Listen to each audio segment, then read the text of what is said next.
আসসালামু আলাইকুম, সবাই কেমন আছেন? আজকে একটা নতুন ভিডিও নিয়ে আসলাম। আর এই ভিডিওটি হচ্ছে গিয়ে আইফোন নিয়ে ভিডিওটি করব। এইটি হচ্ছে গিয়ে রিয়াদে অবস্থিত উরুস জায়গা নামক একটি স্থান। আপনারা যারা কম দামে সেকেন্ড হ্যান্ড আইফোন খুঁজছেন, এখানে চোখ বন্ধ করে চলে আসতে পারেন। আজকে থেকে 15-20 বছর আগে যখন নর্মাল ফোনগুলো কিনাই দুঃসাধ্য ছিল সাধারণ মানুষের জন্য, তখন মুরব্বীরা বলতো একসময় আসবে দামি দামি ব্র্যান্ডের ফোনগুলো তোমরা রাস্তায় এবং ডালার মধ্যে পাবা। ডালার মধ্যে না হলেও শোকেসের মধ্যে সস্তায় পাচ্ছে এখানে। একদম প্রথম থেকে লাস্ট পর্যন্ত যত ধরনের আইফোন মডেল রয়েছে প্রত্যেক মডেলই পেয়ে যাবেন।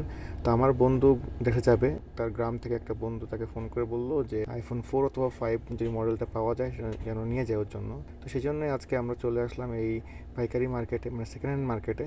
এখানে এসে অনেক দোকানে খুঁজলাম, খোঁজার পরে একটা দোকানে পেলাম, কিন্তু সেই মোবাইলটির চার্জ নেই।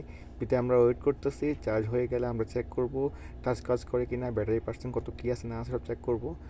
40 পাইনি, আইফোন 5S পেয়ে গেছি আমরা। এটা চেক করা হচ্ছে এখন, এটা চার্জ কত পার্সেন্ট আছে, ডিসপ্লে কাজ করতেছে কিনা, মানে টাচ কাজ করতেছে কিনা, কোনো ধরনের ঝামেলা আছে কিনা। তবে মোবাইলটি মোটামুটি ফ্রেশের মতোই পেয়েছি আমরা, খুবই কম দামে, যা বিশ্বাস করতে পারবেন না আপনারা।